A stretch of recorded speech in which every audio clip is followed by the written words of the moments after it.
انتظام کر دے اللہ میری ماں کینسر میں پیڑت ہے اللہ اس کو شفا دے دے ہم یہ دعا کرتے ہیں جب بخار آئے تو کہتے ہیں اللہ ہمیں شفا دے دے کھانسی زکام ہو اللہ شفا دے دے ہم یہ دعا کرتے ہیں مصیبت آئے تو اللہ میری مصیبت دور کر دے سمیہ کی شرمگاہ میں نیزہ داخل کر دیا گیا سمیہ چیختی ہے تو اس کی زبان سے یہ نہیں نکلتا ہے اللہ میری تکلیف دور کر دے اس کی زبان سے یہ نہیں نکلتا اللہ میری مصیبت دور کر دے اس کی زبان سے جملہ نکلتا تو یہ نکلتا یا ثبت قدمیہ علی دینک یا ارحم الراحمین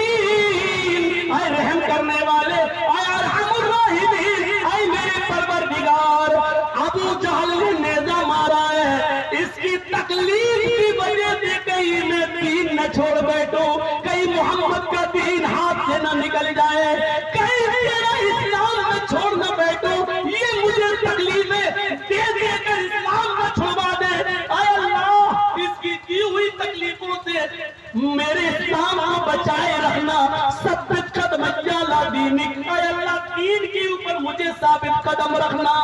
دین میرا بچائے رہنا اسلام کے اندر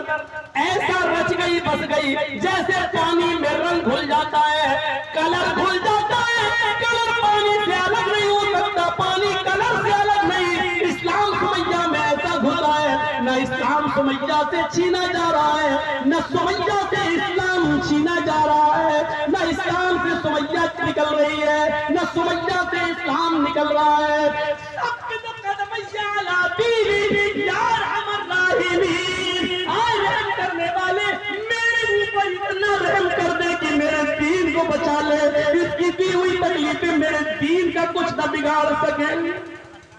اس نے دعا یہ نہیں کی کہ اللہ مجھے درد سے مجھے نجات دے دے اللہ اس مصیبت سے بچا لے یہ دعا نہیں کر رہی ہے سچا بی بی نہیں مانتی نہیں طبقات کے الفاظ ہیں تو اونٹ منگائے ایک اونٹ کا چہرہ پورب کی طرف کر دیا دوسرے اونٹ کا چہرہ پشچم کی طرف کر دیا اس پیر کو سمیہ کے اس اونٹ سے باندھا دوسرا پیر اس اونٹ سے باندھا کوڑا ہاتھ میں لیا اے سمیہ پیچھے سے تیرے ہاتھ بندھے ہیں برہنہ ہے یہ اونٹ ادھر بھاگے گا یہ اونٹ ادھر بھاگے گا تیرے دونوں پیر بندھے ہوئے بیچ سے تو ٹکڑے کر دی جائے گی چیر دیا جائے گا تیرا جسم آیا پوچھ اے سمیہ اب بھی محمد کے دین کو چھوڑ دے اس نے ہاتھ بندھے تھے پیروں کو دیکھا تمہیں پائے اس نے نظر آسمان کی طرف ڈالی پھر نیچے دیکھ کر کہتے ہیں ابو جہل کعبے کے رب کی قدم ابو جہل کعبے کے رب کی قدم ابھی میں نے نگاہیں اوپر کی ہیں مجھے جنت کی خوشبو نظر آئی مجھے جنت کی مہک نظر آئی مجھے جنت کی نعمتیں دکھائی دی اے ابو جہل جلدی کر اونٹوں کو کوڑا مارنے میں جلدی بھگائی اونٹوں کو اے ابو جہل جتنی دیر تجھے ان اونٹوں کو بھگانے میں لگ رہی ہے اتنی دیر مجھے رب کی جنت میں جانے میں لگ رہی ہے ایسی مصیبت بھی سمیہ سے اسلام نہیں چھین سکی اور اسلام سمیہ سے نہیں نکل سکا یہ اسلام ہے یہ اسلام جو چند جہیز کے سکوں میں بک جانے والے یہ کرمنل گنڈے ٹائپ کے لڑکے اپنے آپ کو مسلمان ہونے کا ڈھونگ رچے ان سے بڑا بزدل اور ان سے بڑا غدار اور ان سے بڑا دین کا کرمنل کوئی نہیں ہے جو لڑکیوں پر ڈاکہ ڈالے اور ساتھ میں نکاح کی شرط پر لے کر آئے کہ مجھے موٹر سائیکل ملے مجھے بائسکل ملے مجھے 1 لاکھ روپیہ ملے مجھے 5 لاکھ روپیہ ملے میرے بھائیوں یہ جہیز کے چند سکوں پر اپنے ایمان کا سودا کرنے والے اپنے آپ کو مسلمان ہونے کا دعویٰ تو کر سکتے ہیں لیکن مسلمان کہلانے کا حق نہیں رکھتے جیسے آم کے چند پتے بجلی کے کھمبے پر چپک جائے تو بجلی کا کھمبا آم کا درخت نہیں رہ جائے گا اسی طریقے سے آپ چند نیکیوں کا کام کرنے کی وجہ سے پکے مسلمان نہیں آسانیاں پیدا کرو قوم کا ایک بڑا حصہ ہے سماج کا ایک بڑا حصہ ہے آپ ان کے لیے مصیبتیں کھڑی کرو گے تو آپ کی بہنوں بیٹیوں کے لیے بھی مصیبتیں کھڑی ہوں گی۔ ختم کرو اس سسٹم کو۔ جلد سے ہر سال کرا لیتے ہو، 6-10 لاکھ روپیہ جلسوں میں خرچ کر دیتے ہو۔ کوئی میٹنگ کرو، سماج کے ٹھیکیداروں، سماج کے سرمایہ داروں، سرپنچوں، پردھانوں، میٹنگ کرو کہ ہمارے علاقے کے اندر اگر کوئی جہیز مانگے گا اس کا سوشل بہشکار ہوگا، اس کی موت مٹی میں شامل نہیں ہوا جائے گا، اس کی شادی میں شامل نہیں ہوا جائے گا۔ جب تک یہ قدم نہیں اٹھاؤ گے اور ایکٹیو نہیں بنو گے، جہیز جیسی بری رسم اور جہیز جیسی بری پرتھا نہیں ہوگی۔ اور آگے بڑھتی جا رہی ہے، آپ ختم کرنے کی کوشش کرتے اور آگے بڑھتی جا رہی ہے، اور آگے۔ اسلام تو اتنا آسان تھا، اتنا آسان کہ صحابی آئے کہا اللہ کے رسول روزے کی حالت میں نے اپنی بیوی سے ہم استری کر لی، ہلاک تو یا رسول اللہ میں ہلاک ہو گیا۔ فرمایا اب تو کفارہ ادا کرو، ایک غلام آزاد کرو۔ اللہ کے رسول پوری زندگی تو ہمیں خود غلامی کرتے ہوئے ہو گئی، میں کیسے غلام آزاد کر سکتا ہوں؟ میں کیسے آزاد کر سکتا ہوں؟ کہا اللہ کے نبی صلی اللہ علیہ وسلم نے کہ 60 روزے رکھو۔ اللہ کے نبی وہ بھی نہیں ہو پائے گا، پتلا دبلا انسان، ایک روزے میں تو صبر نہیں کر پایا، بیوی سے مل بیٹھا، 60 روزے کون پورے کرے گا؟ میں نہیں کر پاؤں گا، اتنی طاقت نہیں ہے۔ فرمایا اچھا تو 60 مسکینوں کو کھانا کھلاؤ۔ کہنے لگا اللہ کے رسول میں خود صبح اٹھتا ہوں، کھاتا ہوں تو شام کو نہیں ملتا، شام کو کھاؤں تو صبح بھوکا رہنا پڑتا ہے، مجھے خود ایک ٹائم ملتا ہے، دوسرے ٹائم نہیں ملتا، ہم 60 مسکینوں کو کھانا کہاں سے کھلائیں گے؟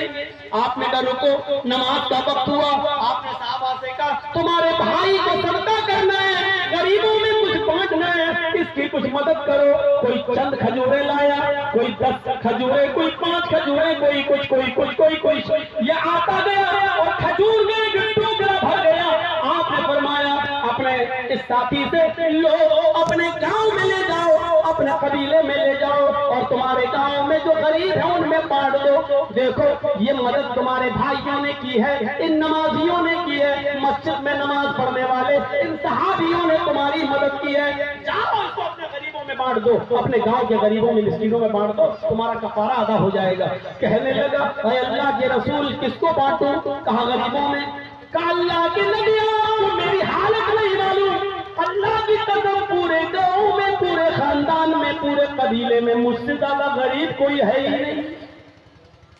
آپ نے فرمایا ہے، ہنس دیے، نبی کے چہرے پر مسکراہٹ آ گئی اور فرمایا جب تم سے زیادہ غریب کوئی نہیں ہے تو جاؤ تم ہی کھا لو اور اپنے بچوں کو کھلاؤ کے جاؤ کفارہ دو۔ جو اسلام یہ کہتا ہو جس پر پینالٹی لگی ہو اس کی پینالٹی کا انتظام بھی لوگوں نے کیا ہو، اور اس پینالٹی کی رقم یا اس کا عوض دوسروں کو دینے کا حکم ہو دے دو، اور کہہ رہا ہوں کہ مجھ سے زیادہ تو کوئی حقدار ہی نہیں ہے، وہ پینالٹی وہ کھجوریں بھی اسی کو مل جائیں، اس سے زیادہ اسلام اور کس کا پیارا ہو سکتا ہے؟ آسانی ہو سکتی ہے۔ جو اسلام اتنا آسان ہو وہ اسلام یہ کیسے کہہ سکتا ہے کہ جب تک ایک لڑکی کے باپ کے پاس 1 لاکھ روپے کی موٹر سائیکل نہیں، اس لڑکی کے باپ کو اپنی بیٹی کا ہاتھ پیلا کرنے کا حق نہیں ہے۔ جس کے پاس لڑکے کو دکان پہ بٹھانے کے لیے 2 لاکھ روپے نہیں، وہ لڑکی کے باپ کو اپنی بیٹی کا نکاح کرنے کا حق نہیں۔ وہ اسلام یہ کیسے مشکلیں پیدا کر سکتا ہے؟ اسلام تو یہ کہتا ہے کہ ایک عورت اللہ کے نبی کے پاس آئی اور عرض کرتی ہے اے اللہ کے نبی میں آپ سے نکاح کرنا چاہتی ہوں، میں اپنے آپ کو آپ کے ساتھ کے لیے ہبہ کر رہی ہوں، آپ مجھ سے شادی کر لیں۔ اللہ کے نبی خاموش، اس نے دوبارہ کہا آپ خاموش، اس عورت نے تیسری بار کہا آپ خاموش۔ ایک صحابی نے کہا اللہ کے نبی خاموش کیوں ہے؟ وہ عورت بار بار پوچھ رہی ہے۔ اللہ کے نبی فرماتے ہیں اب میں نہیں کر سکتا ہوں، جتنی کرنا تھی کر لی، اب میں اور مزید نکاح نہیں کر سکتا۔ وہی صحابی رسول کی زبان سے جو جملہ نکلا، بخاری کتاب النکاح کے الفاظ دیکھیے، کہا اللہ کے نبی اگر آپ نہیں کر سکتے اور آپ کو ضرورت نہیں ہے تو میرے ساتھ کر دیجئے اس عورت کا نکاح۔ اس عورت کا نکاح میرے ساتھ کر دیجئے، میرے ساتھ۔ اللہ کے نبی نے کہا اچھا تم کرنا چاہتے ہو؟ کہاں؟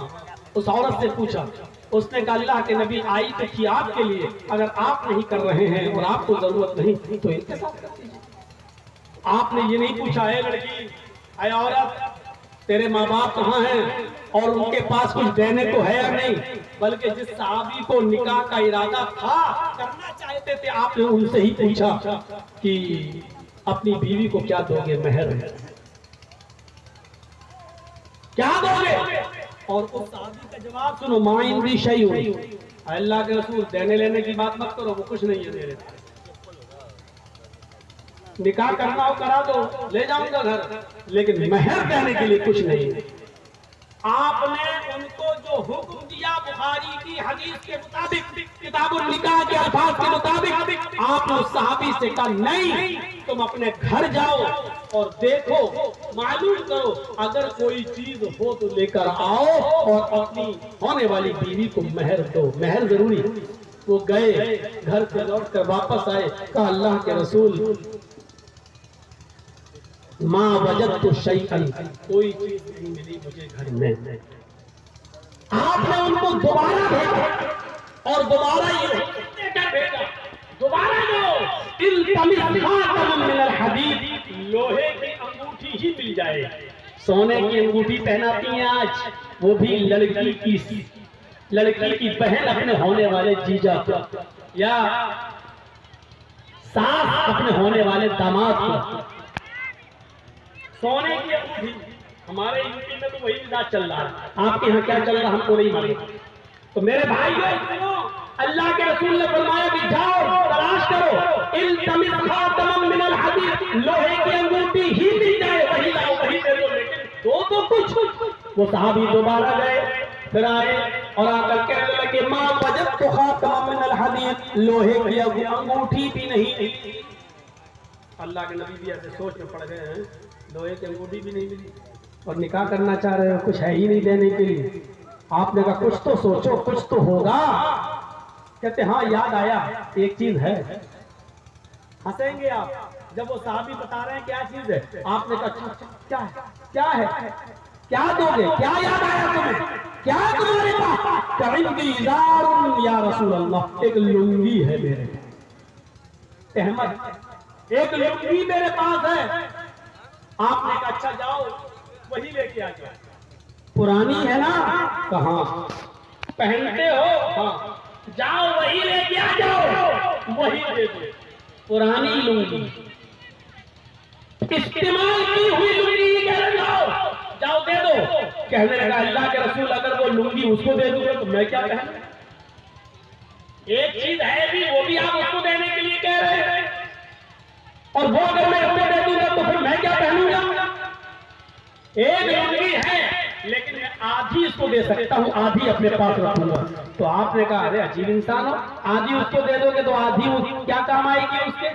جب اس لنگی کے بھی دو ٹکڑے کر دو گے، ایک ٹکڑا اپنے پاس رکھو گے، ایک ٹکڑا اس کے پاس، تو وہ ایک ٹکڑے کا کیا کرے گی؟ نہ اس کے کسی کام کی رہے گی اور نہ ایک ٹکڑا تمہارے کسی کام کا رہے گا۔ اس نے کہا پھر نہیں، کوئی پوری تو نہیں دے سکتے، شادی کرنے بیٹھا ہے اور پوری لنگی بھی دینے کے لیے تیار نہیں ہے۔ غور کر رہے ہیں آپ؟ انٹرنیشنل بھکاریوں، میں تمہیں انٹرنیشنل بھکاری نہیں، تمہارا باپ اگر سودا کرتا ہے تو تمہارا باپ انٹرنیشنل بھکاری، کٹورا لے کر لنگڑا اور لولا اور اپاہج ہمارے دروازے پر آ کر کہے اللہ کے نام پہ دے دو، اللہ کی قسم 10 روپے 20 روپے 50 روپے 100 روپے، اس بھکاری کو دینے میں اچھا لگتا ہے کیونکہ اللہ کے نام پہ مانگ رہا ہے۔ یہ بھکاری اللہ کے نام پہ مانگتا ہے، یہ انٹرنیشنل بھکاری ہے جو اپنے بیٹے کے نام پہ مانگ رہا ہے۔ تو انٹرنیشنل بھکاری ہے، سماج میں تیری عزت کچھ بھی ہو، تجھے بہت بڑا امیر سمجھا جاتا ہو، لیکن مولوی چرچیز کی نظر میں تو انٹرنیشنل بھکاری ہے۔